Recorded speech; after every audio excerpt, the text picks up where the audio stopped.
नमस्कार दोस्तों, मैं Dharmendra Verma online study with DK में आपका बहुत बहुत स्वागत करता हूं। आज हम बात करने वाले हैं शिक्षा मनोविज्ञान से संबंधित 50 अति महत्वपूर्ण प्रश्नों के बारे में। जैसा कि यदि आप हमारे रेगुलर वीडियो देख रहे होंगे तो एक सीरीज स्टार्ट की जिसमें शिक्षा मनोविज्ञान से संबंधित आपको 500 प्रश्न मिलेंगे। इसमें अभी तक हम 2 वीडियो अपलोड कर चुके हैं, यानी 50 प्रश्न हम आपको दे चुके हैं। 100 प्रश्न अभी तक अपलोड कर दिए गए हैं 2 वीडियो के माध्यम से। ये तीसरा पार्ट है। यदि आपने 2 पार्ट नहीं देखे हैं देख लीजिएगा, यहाँ पर एक लिंक मिलेगी, जाकर आप देख सकते हैं। आपके डिस्क्रिप्शन में भी जाकर आप दोनों वीडियो देख सकते हैं। सभी के सभी देख लीजिएगा, इंपॉर्टेंट है। तो यहाँ पर भी आपको 50 प्रश्न मिलेंगे। यहाँ पर भी आप आपका आकलन कर सकते हैं कि इन 50 प्रश्न में आप कितने नंबर ला सकते हैं। कमेंट्स के माध्यम से जरूर बताइएगा। अच्छा लगे तो लाइक करिएगा, शेयर करिएगा और चैनल को सब्सक्राइब कर लीजिए। शुरुआत करते हैं। पहला प्रश्न है आज का हमारा, किस मनोवैज्ञानिक ने अपने 3 वर्षीय पुत्र का अध्ययन किया। यहाँ पर देखिए 4 विकल्प पढ़ूंगा, उस समय में आप आंसर अपनी कॉपी में या फिर कमेंट्स के माध्यम से दे सकते हैं। कौन सा मनोवैज्ञानिक है जिन्होंने अपने ही 3 वर्षीय पुत्र पर अध्ययन किया था? पेस्टलोजी ने, वॉटसन ने, स्टेनले हॉल ने या फिर जेम्स सल्ली ने? राइट आंसर आपका होगा पेस्टलोजी ने। याद रखिएगा, पेस्टलोजी वह वैज्ञानिक है जिन्होंने अपने 3 वर्षीय पुत्र पर अध्ययन किया था। किसे किशोर मनोविज्ञान के पिता के नाम से जाना जाता है? वो कौन है, कौन से मनोवैज्ञानिक है जिनको किशोर मनोवैज्ञानिक के पिता के नाम से जाना जाता है? गैरिसन है, गेशेल है, स्टेनली हॉल है या फिर थॉर्नडाइक है? काफ़ी इंपॉर्टेंट, काफ़ी सरल है। जैसे ही आप साइकोलॉजी शिक्षा मनोविज्ञान की बुक खोलेंगे सबसे पहले उनका नाम आएगा। किनका नाम? स्टेनली हॉल का। इनको ही किशोर मनोविज्ञान के पिता के नाम से जाना जाता है। किसको? स्टेनली हॉल को। तीसरा वाला विकल्प आपका सही होगा। अधिगम का प्रयत्न और भूल का सिद्धांत के प्रवर्तक कौन है? इंपॉर्टेंट और सरल है, आप सभी को पता है। इस पर एक प्रॉपरली वीडियो बनाई गई है। जितने भी अधिगम के सिद्धांत हैं उनको और किन किन नामों से जाना जाता है, इस पर एक वीडियो बनाई है जिनको देखना अति आवश्यक है। काफ़ी इंपॉर्टेंट, वहाँ पर मैंने जो सिद्धांत हैं अधिगम के वो लिए हैं और उनको किन किन नामों से जाना जाता है ये मैंने उस वीडियो के माध्यम से बताया है। एक बार हमारे चैनल पर जाकर विजिट कर लीजिएगा, कौन कौन से वीडियो अपलोड किए हैं और कौन कौन से इंपॉर्टेंट है। वैसे सभी इंपॉर्टेंट है, जो आपको अच्छा लगे वो आप देख सकते हैं। यहाँ पर देखिए, अधिगम का प्रयत्न और भूल का सिद्धांत के प्रवर्तक के बारे में पूछा गया है। पावलाव है, गुथरी है, थॉर्नडाइक या फिर कोहलर है?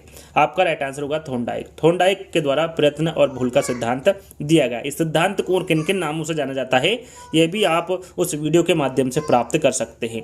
प्रशिक्षण स्थानांतरण के मुख्य प्रकार, यहाँ पर देखिए प्रशिक्षण स्थानांतरण के मुख्य प्रकार आपको बताने हैं। सबसे पहले मैं आपको बता दूं कितने प्रकार होते हैं। 3 प्रकार होते हैं प्रशिक्षण स्थानांतरण के। धनात्मक स्थानांतरण, ऋणात्मक स्थानांतरण और शून्य स्थानांतरण। ये तीनों ही प्रकार किसके होंगे? प्रशिक्षण स्थानांतरण के होंगे। उपरोक्त सभी आपका राइट आंसर होगा।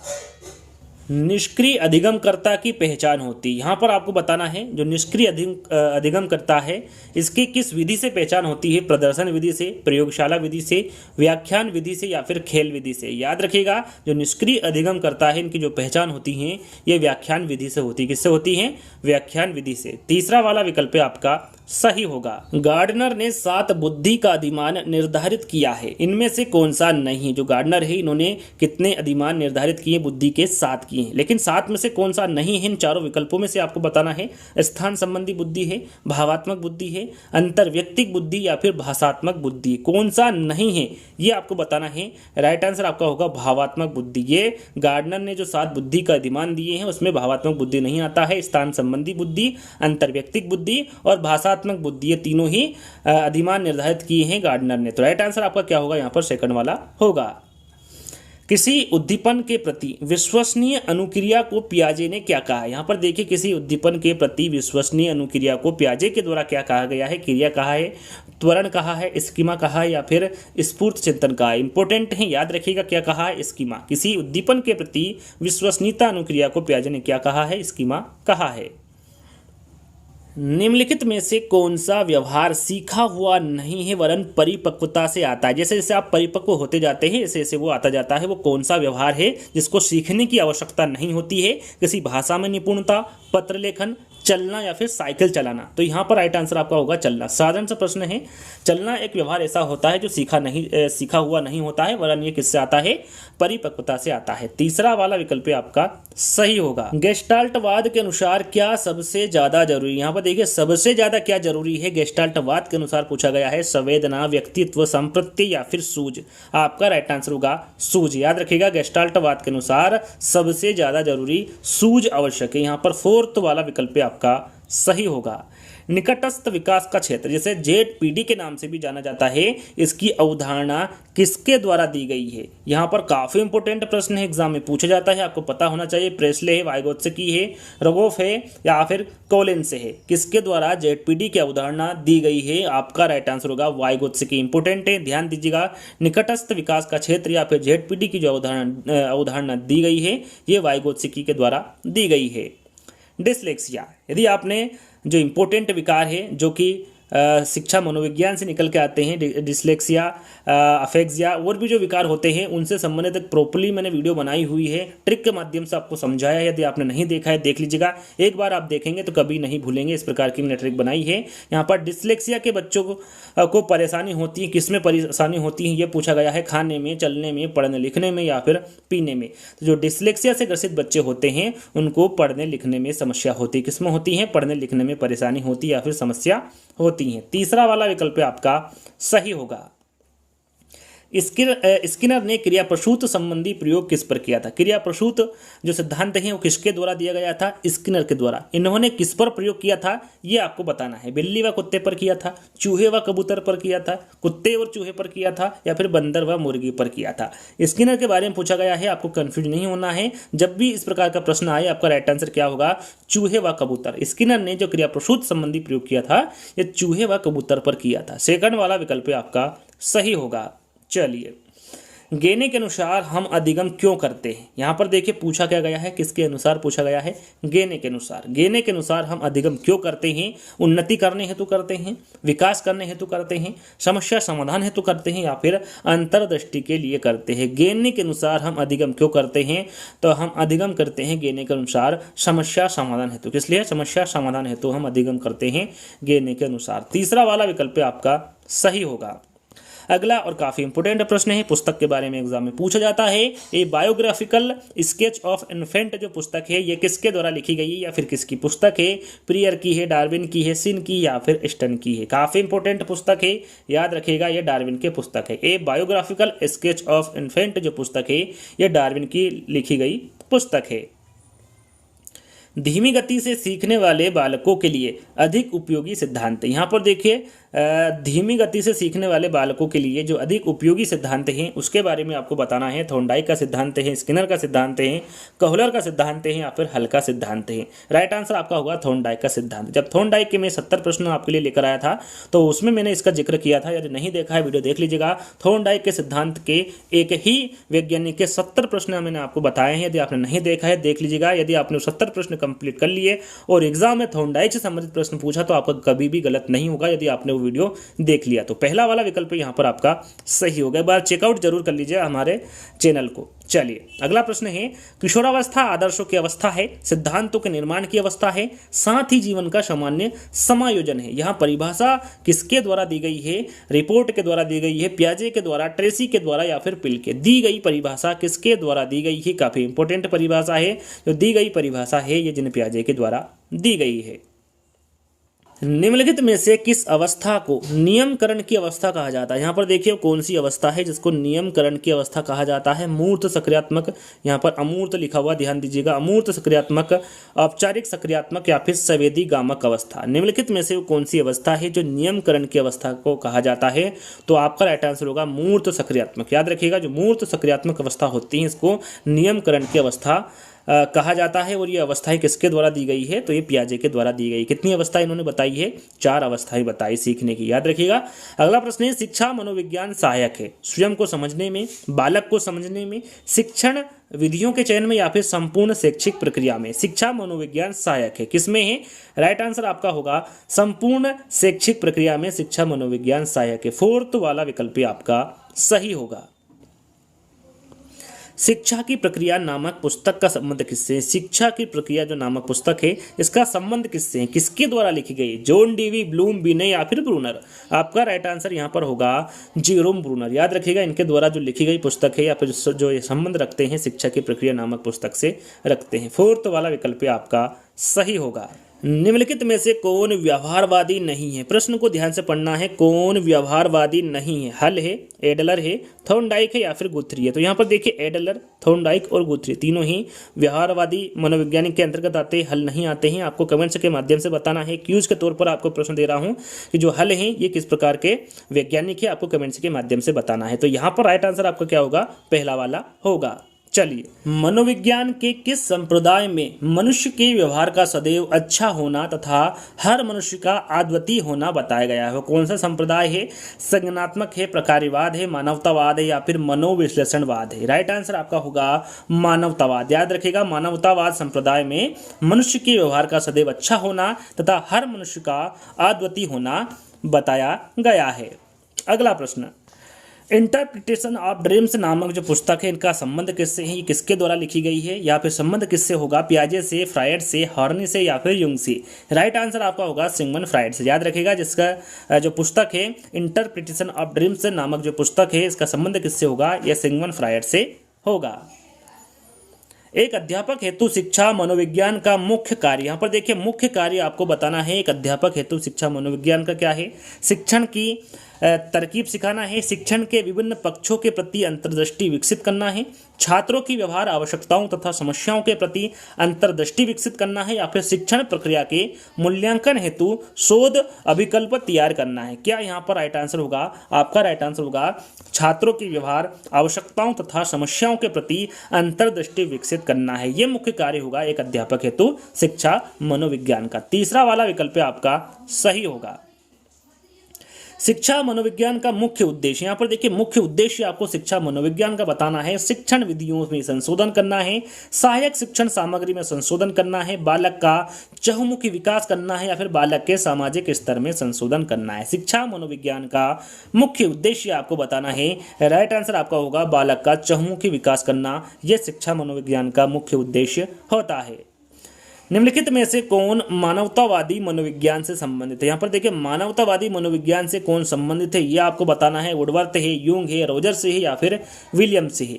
राइट आंसर आपका होगा रोजर्स। याद रखिएगा, रोजर्स मानवतावादी मनोविज्ञान से संबंधित रखते हैं। यहाँ पर तीसरा वाला विकल्प आपका सही होगा। चलिए, अगला प्रश्न है शिक्षा मनोविज्ञान के मुख्य तत्व। यहाँ पर देखिए शिक्षा मनोविज्ञान के मुख्य तत्व आपको बताना है। शिक्षार्थी है, सीखने की प्रक्रिया है, अध्यापक है या फिर उपरोक्त सभी है? राइट आंसर आपका होगा उपरोक्त सभी। याद रखिएगा, शिक्षार्थी, सीखने की प्रक्रिया और अध्यापक, ये तीनों ही मुख्य तत्व होते हैं शिक्षा मनोविज्ञान के। राइट आंसर आपका फोर्थ वाला होगा। मानव बुद्धि एवं विकास की समझ शिक्षक को रिक्त स्थान के योग्य बनाती, किसके योग्य बनाती है? मानव बुद्धि एवं विकास की समझ शिक्षक को शिक्षण के समय शिक्षार्थियों के संवेगों पर नियंत्रण बनाए रखने के योग्य बनाती है, विविध शिक्षार्थियों के शिक्षण के बारे में स्पष्टता के योग्य बनाती हैं, शिक्षार्थियों को यहाँ बताने कि वे अपने जीवन में कैसे सुधार कर सके या फिर निष्पक्ष रूप से अपने शिक्षण अभ्यास के योग्य बनाती। मानव बुद्धि एवं विकास की समझ शिक्षक को किसके योग्य बनाती है? राइट आंसर आपका होगा विविध शिक्षार्थियों के शिक्षण के बारे में स्पष्टता के योग्य बनाती। यहाँ पर सेकंड वाला विकल्प आपका सही होगा। अगला प्रश्न, अब्राहम मास्लो कौन थे? यहाँ पर देखिए जो अब्राहम मास्लो है ये कौन थे? प्रयोजनवादी थे, व्यवहारवादी थे, मानवतावादी थे या फिर यथार्थवादी थे? अब्राहम मास्लो कौन थे ये आपको बताना है। राइट आंसर आपका होगा मानवतावादी। याद रखिएगा, जो अब्राहम मास्लो है ये मानवतावादी थे। यहाँ पर तीसरा वाला विकल्प आपका सही होगा। इनमें से कौन व्यवहारवादी नहीं है? प्रश्न को ध्यान से पढ़ना है। कौन व्यवहारवादी नहीं है? वाटसन, स्किनर, पावलोव या फिर लेविन? यहाँ पर व्यवहारवादी कौन नहीं है पूछा गया है। आपका राइट आंसर होगा लेविन। याद रखिएगा, लेविन व्यवहारवादी नहीं है। वाटसन, स्किनर, पावलोव ये तीनों ही व्यवहारवादी मनोविज्ञानिक के अंतर्गत आते हैं, लेविन नहीं आते हैं। फोर्थ वाला विकल्प आपका सही होगा। मनोविज्ञान की निम्नलिखित शाखाओं में से अनुप्रयुक्त मनोविज्ञान कौन सा? यहाँ पर देखिए जो चार विकल्प दिए गए हैं, इन चारों विकल्पों में से कौन सा अनुप्रयुक्त मनोविज्ञान है इसके बारे में आपको बताना है। असामान्य मनोविज्ञान है, विकासात्मक मनोविज्ञान है, सामाजिक मनोविज्ञान है या फिर नैदानिक मनोविज्ञान है? राइट आंसर आपका होगा नैदानिक मनोविज्ञान। याद रखिएगा, नैदानिक मनोविज्ञान अनुप्रयुक्त मनोविज्ञान के अंतर्गत आता है। यहाँ पर फोर्थ वाला विकल्प आपका सही होगा। एक शिक्षक को मनोविज्ञान का ज्ञान आवश्यक है, क्यों आवश्यक है? क्योंकि मनोविज्ञान के ज्ञान से शिक्षक को छात्रों के अवगुणों का ज्ञान होता है, छात्रों की आवश्यकताओं का ज्ञान होता है, पाठ्य वस्तु का निर्माण कर सकता है, या फिर उपरोक्त सभी। एक शिक्षक को मनोविज्ञान का ज्ञान आवश्यक है, क्यों आवश्यक है ये पूछा गया है। राइट आंसर आपका होगा छात्रों की आवश्यकताओं का ज्ञान होता है। यहाँ पर सेकंड वाला विकल्प आपका सही होगा। अनुभव तथा प्रशिक्षण द्वारा व्यवहार में रूपांतरण ही सीखना है। यहाँ परिभाषा किसके द्वारा दी गई है, गेट्स वार्न्य, वुडवर्थ, स्किनर या फिर गिलफोर्ड। जो दी गई परिभाषा है ये गेट्स वार्न्य के द्वारा दी गई। यहाँ पर पहला वाला विकल्प आपका सही होगा। वाटसन द्वारा लिखित 1925 में प्रकाशित लोकप्रिय पुस्तक है। यहाँ पर देखिए 1925 में जो पुस्तक लिखी गई थी वाटसन के द्वारा वो कौन सी है, पशु मनोविज्ञान है, व्यवहारवादी दृष्टि से मनोविज्ञान है, व्यवहारवाद या फिर बाल मनोविज्ञान है। राइट आंसर आपका होगा व्यवहारवाद। याद रखिएगा वाटसन द्वारा जो 1925 में प्रकाशित लोकप्रिय पुस्तक होगी वो व्यवहारवाद पुस्तक होगी। यहाँ पर तीसरा वाला विकल्प आपका सही होगा। अध्यापक के लिए शिक्षा मनोविज्ञान का ज्ञान महत्वपूर्ण है, क्यों है, क्योंकि उसको शिक्षा मनोविज्ञान में निहित सिद्धांतों को अपने शिक्षण कार्य में प्रयोग करना होता है। वहाँ कक्ष में शिक्षण करते समय अधिगमकर्ताओं के बीच व्यक्तिक भिन्नता का कोई विचार नहीं करता है। शिक्षण व्यवसाय में मानवीय विकास के नियमों का कोई स्थान नहीं, या फिर उसके शिक्षण व्यवसाय का अधिगम से कोई संबंध नहीं। यहाँ पर आपको बताना है अध्यापक के लिए शिक्षा मनोविज्ञान का ज्ञान महत्वपूर्ण है, क्यों महत्वपूर्ण है ये आपको बताना है। राइट आंसर आपका होगा कि उसको शिक्षा मनोविज्ञान में निहित सिद्धांतों को अपने शिक्षण कार्य में प्रयोग करना होता है। यहाँ पर पहला वाला विकल्प आपका सही होगा। अगला प्रश्न, निम्नलिखित में से कौन सी विधि में एक व्यक्ति या स्थिति का गहन अध्ययन किया जाता है। कौन सी विधि जिसमें एक व्यक्ति या फिर स्थिति का गहन अध्ययन किया जाता है। प्रयोग है, केस अध्ययन है, अवलोकन है, या फिर क्षेत्र अध्ययन है। राइट आंसर आपका होगा केस अध्ययन। इंपोर्टेंट है, ध्यान दीजिएगा। केस अध्ययन विधि में एक व्यक्ति या स्थिति का गहन अध्ययन किया जाता है। नियंत्रित दशाओं के अंतर्गत किया गया अध्ययन कहलाता है। प्रश्नावली, प्रयोग, सर्वेक्षण या फिर चेक लिस्ट। नियंत्रित दशाओं के अंतर्गत किया गया अध्ययन क्या कहलाता है। आपका राइट आंसर होगा प्रयोग। क्या कहलाएगा, प्रयोग। यहाँ पर सेकंड वाला विकल्प आपका सही होगा। समाजमिति विधि का किसके मापन में प्रयोग किया जा सकता है। समाजमिति विधि का किसके मापन में प्रयोग किया जा सकता है। बुद्धि का, समूह समसजता का, अभिक्षमता का, या फिर रुचि का। आपका राइट आंसर होगा समूह समसजता का। यहाँ पर सेकंड वाला विकल्प आपका सही होगा। अगला प्रश्न, किसके अनुसार शिक्षा मनोविज्ञान बालक के शैक्षिक वृद्धि एवं विकास का व्यवस्थित अध्ययन है। किसके अनुसार, स्किनर के, स्टीफन के, क्रो के, या फिर पिल के। राइट आंसर आपका यहाँ पर होगा स्टीफन के। याद रखिएगा स्टीफन के अनुसार शिक्षा मनोविज्ञान बालक के शैक्षिक वृद्धि एवं विकास का व्यवस्थित अध्ययन है। यहाँ पर सेकंड वाला विकल्प आपका सही होगा।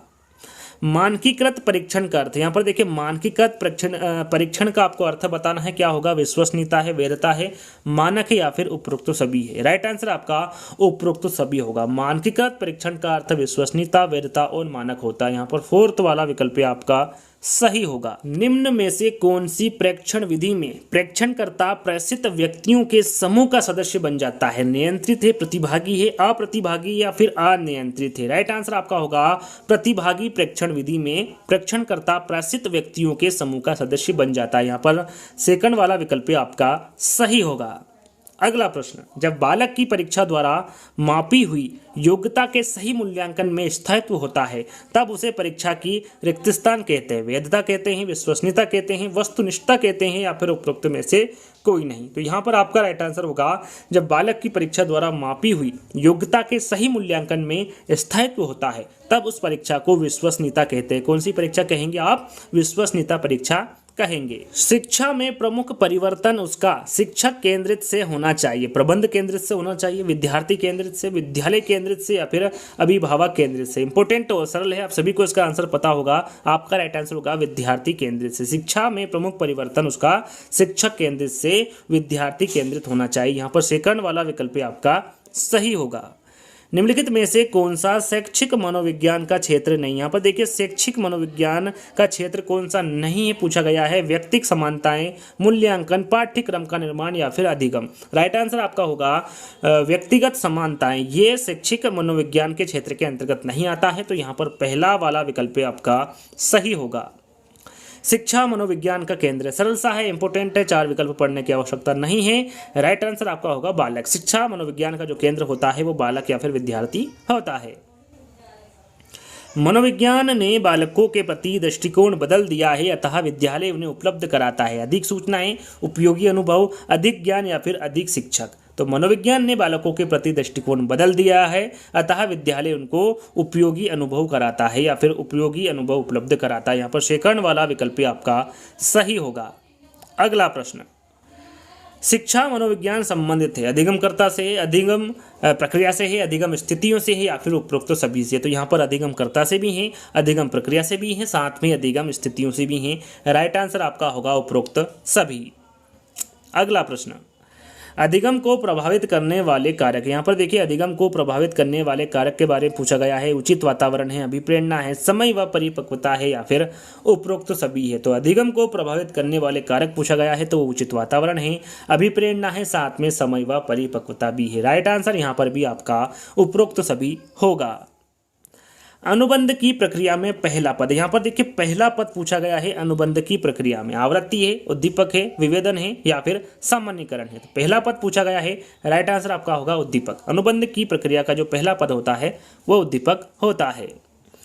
मैं अपनी चाबियां मेरे टेलीफोन के पास की खूंटी पर टांगता था, अब मैंने चाबियां रखने की जगह बदल दी है, फिर भी मैं चाबियां लेने खूंटी के पास जाता हूँ। यहाँ उदाहरण है, यहाँ उदाहरण किसका है? अनुकूलन का है, प्रयत्न और भूल का है, लापरवाही का है या फिर भुलक्कड़पन का है। याद रखिएगा यहाँ जो उदाहरण होगा, पूछा गया प्रश्न है एग्जाम में, यहाँ अनुकूलन का उदाहरण है। याद रखिएगा किसका उदाहरण होगा? ये अनुकूलन का उदाहरण होगा। अंतिम प्रश्न है, जैसा कि मैंने आपको बताया था, यहाँ पर 50 प्रश्न मिलेंगे। टोटल 150 प्रश्न हो चुके हैं। 3 वीडियो के माध्यम से आपको 150 प्रश्न दिए गए हैं और भी आगे वीडियो आएंगे जब तक कि 500 प्रश्न समाप्त नहीं हो जाते। तो अंतिम प्रश्न है, यदि अभी तक आपने हमारे वीडियो को लाइक नहीं किया तो लाइक करना है, शेयर करना है और चैनल को सब्सक्राइब कर लेना है। बच्चे की बुद्धि लब्धि 90 से 110 के मध्य होती है। तो वहाँ जो बच्चा होता है वो सामान्य बुद्धि वाला होता है, प्रखर बुद्धि वाला होता है, उत्कृष्ट बुद्धि वाला होता है या फिर प्रतिभाशाली बुद्धि वाला होता है। 90 से 110 के मध्य जिसकी बुद्धि लब्धि होती है वह बच्चा किस प्रकार का होगा?